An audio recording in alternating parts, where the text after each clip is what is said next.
Halo semua.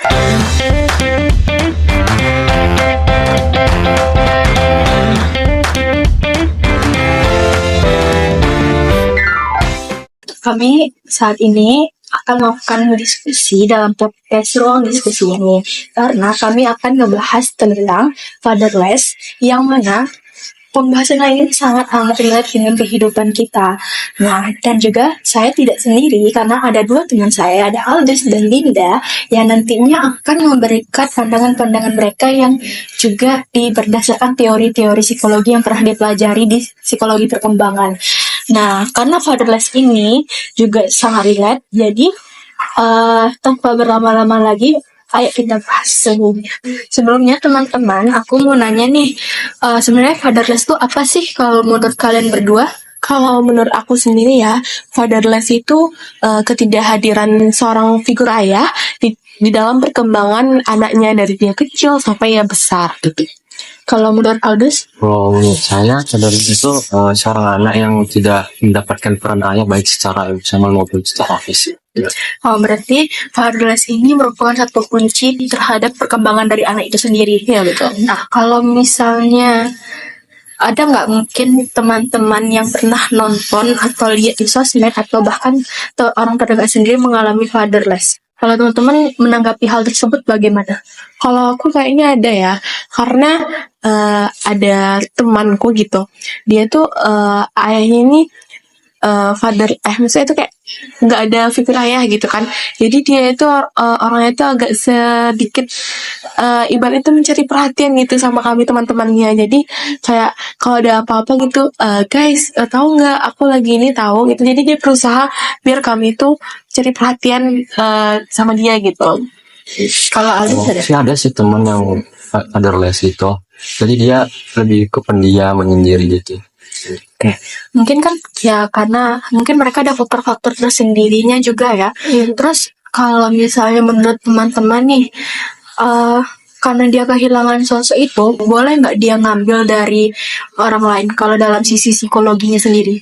Nah, aku pernah baca kan dari teorinya attachment, itu teorinya dari John Bowlby, yang mana dia itu seorang psikoanalisis dari Inggris.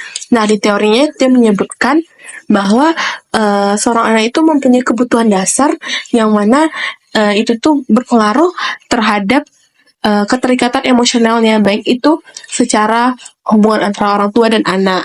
Nah, di teori ini juga dijelaskan bahwa jika anak tidak mendapatkan figur ayah dari ayahnya sendiri, maka ia akan mencari figur tersebut di orang lain seperti orang tua yang ibu, keluarga dekat, kakek, nenek, guru, dosen, maupun dan sebagainya gitu.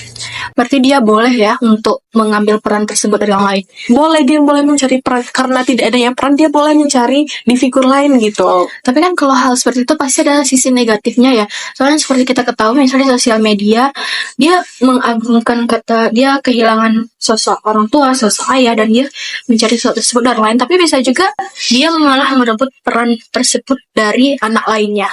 Menurut teman-teman gimana? Nah, tentunya kalau dari sisi negatif ya, fatherless itu sangat banyak dampaknya.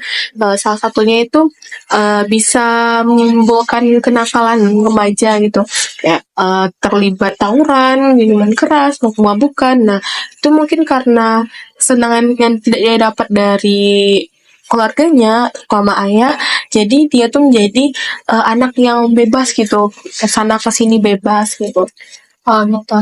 Oke, berarti termasuk yang krusial dalam permasalahannya.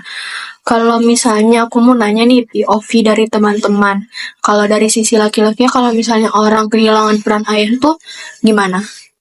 Kalau dari sisi laki-laki sih lebih ke mudah terpengaruh sih sama pergaulan gitu, rokok misalnya.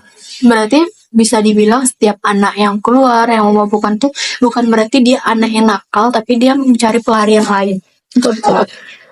Kalau misalnya dia kehilangan peran ayah, tapi dia tidak melakukan hal-hal negatif. Tapi kan nggak bisa dipungkiri juga kalau perasaan kesepian dan kebutuhan itu ada. Gimana cara menghilangkannya, perasaan tersebut? Nah, kalau kita ya biasanya ada kesedihan sendiri di diri kita, mungkin kita bisa mencoba dengan melakukan hal-hal positif ya, yang membuat mood kita itu naik gitu. Misalnya kalau kita main sama teman gitu bisa menimbulkan kesenangan sendiri, sehingga kesedihan-kesedihan yang ada itu tertutupi gitu. Kan kita nggak tahu ya, di depan orang terlihat bahagia, sedangkan ternyata di dalamnya itu menyimpan banyak sekali luka.